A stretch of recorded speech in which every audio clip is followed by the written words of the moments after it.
Praise the lord. యేసుక్రీస్తు నామముపేట మీ అందరికీ శుభములు. బాగున్నారా? చిన్న ప్రార్థన చేసుకుని దేవుడి యొక్క వాక్యం విందామా? పరిశుద్ధుడైన దేవ, ప్రియ పరలోక తండ్రి, మీ బంగారు పాదములకు స్తోత్రం నాయన. మాట్లాడుతూ ఉండగా తండ్రి ప్రభా, నీ వాక్యంలో తేనె కంటే మధురమైనవని ప్రభా.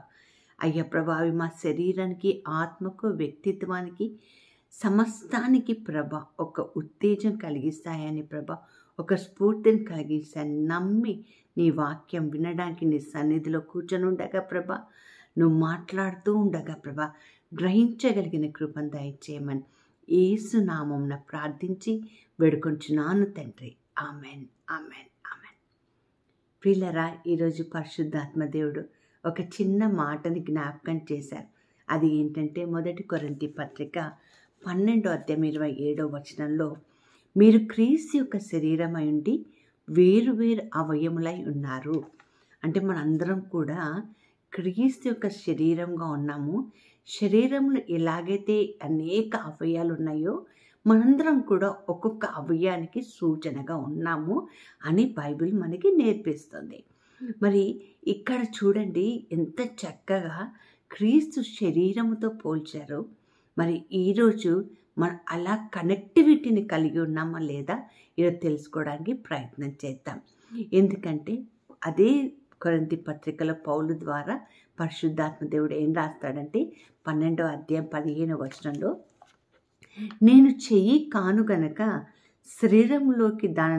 శరీరంలోని దానను కానని పాదము చెప్పినంత మాత్రం నా శరీరంలోనికి కాకపోలేదు.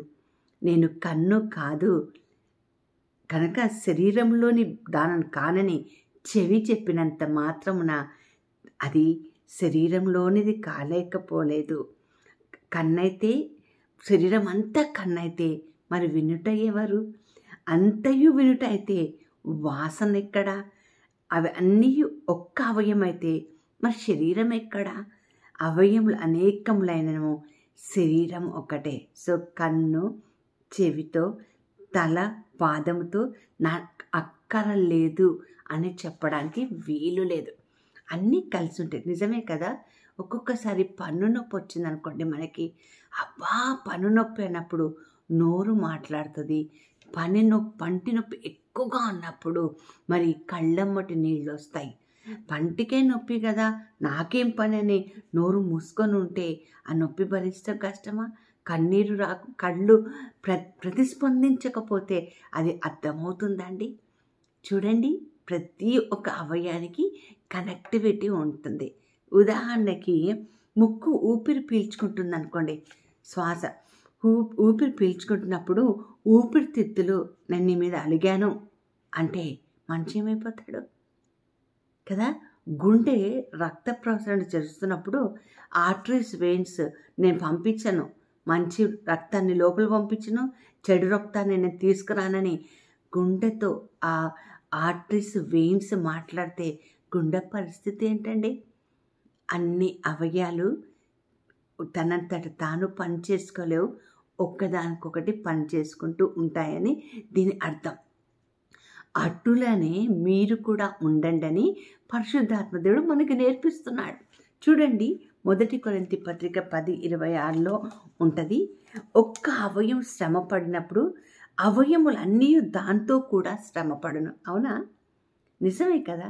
తలనొప్పి వస్తే వాళ్ళంతా కూడా ఇలాగా అనిపిస్తూ ఉంటుంది కదా. కళ్ళమ్మటి నీళ్లు కారుతూ ఉంటాయి.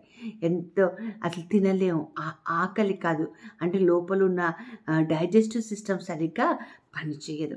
చూడండి, ఒక్క అవయం శ్రమ పడుతూ ఉంటే మిగతా అవయాలన్నీ కూడా శ్రమ పడతాయట. ఈరోజు దేవుడు నీతో మాట్లాడుతున్నాడు, నాతో కూడా మాట్లాడుతున్నాడు. అంతేకాకుండా ఒక అవయము ఘనత పొందిన ఎడల మిగతా అవయాలన్నీ కూడా ఘనత పొంది సంతోషించును. మీరు క్రీస్తు యొక్క శరీరం అయి ఉన్నారని బైబిల్ మనకి నేర్పిస్తుంది. దేవుడిచ్చిన శరీరం ఎంత చక్కగా పనిచేస్తుందో, క్రీస్తు యొక్క శరీరం అంటే మనం కూడా అంత చక్కగా పనిచేయాలి. మన అవయాల అయి ఉన్నాం. మరి ఈ సంఘం అంటే మనము శరీరం అయితే మరి తల ఎవరు, శిరస్సు ఎవరు? ఇది చాలా ముఖ్యమండి బాబు. ఇది నేర్చుకోవాలి. ఎఫెసీ పత్రిక 1:22-23 వచనాల్లో, మరియు సమస్తము ఆయన పాదముల క్రింద ఉంచి సమస్తము పైన ఆయనను సంఘమునకు శిరస్సుగా నియమించెను. ఆ సంఘమునకు ఆయన శిరస్సు. నీ జీవితానికి, నీ విశ్వాసానికి, నీ సంఘానికి, అన్నిటికీ ఆయన ఏమై ఉన్నాడు? శిరస్సు. ఆయన తలై ఉన్నాడు. కాబట్టి శరీరంలో ప్రతి ఒక్కటి, ముక్కు, చెవు, కాళ్ళు, చేతులు, నరాలు, ఊపిరితిత్తులు, కాలేయం కావచ్చు, మరి కాళ్ళు, చేతులు ఏవైనా సరే తల మాట వినాలి. సిగ్నల్స్ ఎక్కడి నుంచి వస్తాయండి? తల నుండి వస్తాయి. చెయ్యి కదలాలి అంటే తలలో ఉన్న నరాల నుండి సిగ్నల్ అందుతుందండి. నోరు పెదాలు ఇప్పాలంటే, నోటిలో నుండి మాట రావాలంటే తలలోని నరాల నుండి సిగ్నల్ రావాలి.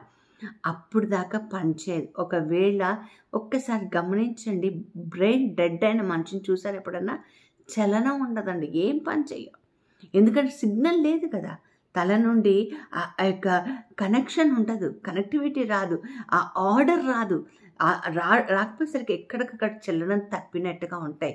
అదేవిధంగా శిరస్సు లేని సంఘం కానీ, శిరస్సు లేని విశ్వాసం కానీ ఎలా ఉంటుంది? అదేనండి, క్రీస్తు లేని విశ్వాసం. చాలామంది ఉంటారు. కొంతమంది సంఘాలలో క్రీస్తు కంటే ఎక్కువగా వేరే వాటికి ప్రాధాన్యత ఇస్తుంటారు. క్రీస్తు దగ్గర సలహాలు తీసుకోరు. చెయ్యి కదలాలన్నా, కాళ్ళు కదలాలన్నా, నోరు తెరవాలన్నా, అంతెందుకండి కన్ను రెప్ప కళ్ళు మూసి తెరవాలన్నా, నరములో ఉన్న, మెదడులో ఉన్న ఆ నరాల కనెక్టెడ్ ఆర్డర్ అందాలి. అక్కడి నుంచి ఆర్డర్ అన్నప్పుడే ఈ పంచేంద్రియాలు మనకి పనిచేస్తూ ఉంటాయి. ప్రియులారా, ఈరోజు మరి ఒక ఆత్మ పరిశీలన చేసుకుందాం. నేను నిజంగా శిరస్సు అంటే క్రీస్తు యొక్క కనెక్టివిటీలో ఉన్నానా లేదా ఈరోజు తెలుసుకోవడానికి ప్రయత్నం చేద్దాం. మరి ఈరోజు శిరస్సు అయితే మరి మనం ఏం చేయాలో కొన్ని విషయాలు మనం నేర్చుకోవడానికి ప్రయత్నం చేద్దాం. మొదటిది, Christ is the head of the church, or Christ is the head of the family. Christ is the head of the self. నీ జీవితానికి అధిపతి ఎవరు అంటే క్రీస్తు. సో క్రీస్తు మాటను అనుసరించి మనము నడుచుకోవాలి. అప్పుడే నాలోని అవయవాలు, నాలోని డిపార్ట్మెంట్లు అన్నీ కూడా పనిచేస్తాయి. చూడండి, పరిశుద్ధ గ్రంథంలో మనం లోతుగా చదివినట్లయితే కొంతమందిని అవయవాలులాగా, అంటే ప్రవక్తలాగా, నాయకుల్లాగా, లేదా వాక్యం బోధించే వాళ్ళలాగా, స్వస్థత వరాలతో నింపి స్వస్థత ప్రార్థన నడిపే వాళ్ళలాగా, విజ్ఞాన ప్రార్థన వీరుల్లాగా, పాస్టర్లలాగా, దైవ సేవకుల్లాగా, యాజకుల్లాగా, రాజులలాగా, బోధకుల్లాగా దేవుడు డిఫరెంట్గా రకరకాల డిపార్ట్మెంట్లు ఇచ్చి, నేను శిరస్సుగా ఉంటాను, మీరు వెళ్ళి ఈ పనులు చేయండి అని చెప్పారు. అందరూ బోధకులుగా ఉంటే మిగతా పనులు ఎవరు చేస్తారు?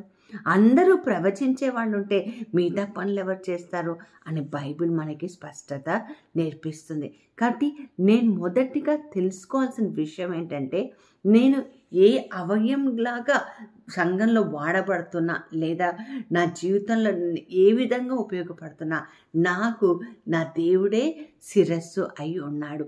Christ is the head of my self. నాకు నా క్రీస్తే యజమానుడిగా ఉన్నాడు, తలలాగా, శిరస్సులాగా ఉన్నాడు. శిరస్సు లేకపోతే ఎట్లుంటుందండి? ఒకసారి ఊహించుకోండి, మొండం లేని మన శరీరం ఎలా ఉంటుంది? ఈరోజు క్రీస్తు లేనిది కూడా అలాగే ఉంటుంది. క్రీస్తు వారు లేకపోతే మన జీవితం కూడా తలలేని శరీరంలాగా ఉంటామండి. రెండోదిగా మనం చూస్తే, every member of the body needs to be connected to the head. Connection లేకపోతే పని చేయలేం. చూడండి, మార్కు సువార్త 3:5 చూడండి, పక్షవాత రోగికి, పక్షవాతం అంటే ఏంటంటే చెయ్యి పడిపోయినట్టే కదా, చెయ్యి కాలు పడిపోయినట్టే. ఆ పక్షవాత రోగి తలలో ఉన్న కనెక్షన్ పోగొట్టుకున్నాడు. యేసుప్రభు వారు అంటారు, చెయ్యి ముందుకు చాచు.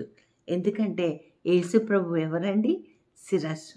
వెంటనే ఆయన చెయ్యి చాచినట్టుగా ఉంటాడు. కాబట్టి మొదటిగా మనం క్రీస్తు నాకు అధికారి అని నేను తెలుసుకోవాలి. రెండవదిగా ఆ క్రీస్తుతోనే నేను కనెక్షన్ పెట్టుకోవాలి. నిజంగా చాలామంది కనెక్షన్ లేకుండా ఉంటున్నాం కదండి. మూడవదిగా చూస్తే every member of the body must be responsive to the head. Signals అందిన తర్వాత పని మనం చేయాలండి. ఏ పనైనా సరే, దేవుడు మనకి ఏ పని ఇచ్చినా సరే ఆ పనికి తగ్గట్టుగా నా బుర్ర నా ఆలోచనలు కాదండి, నా క్రీస్తు ప్రభు ఏం చెప్తున్నారో దాని ప్రకారం నేను జీవించాలి, దాని ప్రకారం నేను వెళ్ళాలి. అప్పుడే నువ్వు శిరస్సుతో అంటే క్రీస్తుతో కనెక్ట్ అయి ఉంటావని తెలుసుకోవాలి. నాలుగవదిగా చూస్తే శిరస్సుకి మన క్రీస్తుకి ఏమున్నాయండి? గాయాలు ఉన్నాయి. చూడండి ప్రియులారా, every member of the body will suffer with head. శిరస్సు ఎలాగైతే శ్రమ పడ్డాడో, క్రీస్తు ఎలాగైతే శ్రమ పడ్డాడో ఆ విధంగా ప్రతి అవయం కూడా శ్రమ పడుతుంది. యేసు ప్రభువారిని మరి రక్తం చెందించారు, సిలువ వేయబడ్డాడు. No pastor, no priest, no faithful or without the scar. గాయాలు లేకుండా, దెబ్బలు లేకుండా ఎవరూ లేరండి. ఈరోజు గాయాలు వద్దు, నొప్పులు వద్దు, నాకు మంచిగా ఉండాలంటే మరి నీ శిరస్సు అనుభవించింది నువ్వు అనుభవించవా? ఇలా తెలుసుకోవాలి. ఐదవదిగా చూస్తే నీ శిరస్సుతో పాటు క్రీస్తుతో పాటు నువ్వు మహిమలో లేవనెత్తుతావు. నువ్వు ముళ్ళ కిరీటం తర్వాత మహిమా కిరీటం నీకు ఇవ్వబడుతుంది. దేవాది దేవుడు నువ్వు ఒక అవయముగా ఆయన కోసం పనిచేసి ఆయన శిరస్సుగా ఉంచితే నీకు మహిమా కిరీటం దేవుడు నీకు ఇస్తాడు. Choice is yours. ఈరోజు శిరస్సు మాట వింటావా? ఒక అవయంలాగా పనిచేస్తావా? లేదా కన్ను చెప్పలేదు కదా చేతితోటి నేను పని చేయనని, చెయ్యి చెప్పలేదు కాలుతోటి పని చేయనని, చెయ్యి పని, కాలు పని, కళ్ళు పని చేయాలి. మరి మనందరం కలిసి క్రీస్తు యేసు సంఘంలో శరీర అవయాల్లాగా ఉండడానికి ప్రయత్నం చేద్దామా? అలాంటి కృప దేవుడు మనకు దయచేయను గాక. చిన్న ప్రార్థన చేసుకుందాం. పరిశుద్ధుడైన దేవ, ప్రియ పరలోక తండ్రి, ప్రభా నీకు వందనాలు. ఎన్ని విభేదాలు ప్రభా, ఎన్ని డివిజన్స్ ప్రభా మాలో తండ్రి. ప్రభా నేను శిరస్సు అయి ఉన్నాను, మీరు నా శరీరంలో అవయాలుగా పనిచేయాలని చెప్పావు ప్రభా తండ్రి. మా శరీరంలో ఉన్న అవయాలు ఒకటానికి ఒకటి ఎలాగా కలిసి శ్రమ పడటం కానీ ఘనత పొందటం కానీ జరుగుతాయో మేము కూడా ఒకరినొకరం కలిసి అలాగే ఐక్యతగా పనిచేసే కృపను దయచేయమని మేమందరం కూడా శిరస్సు అయిన నీకు శిరసావించే కృపను దయచేయమని యేసు నామమున ప్రార్థించి వేడుకొంచున్నాం తండ్రి. Amen, amen, amen. God bless you all.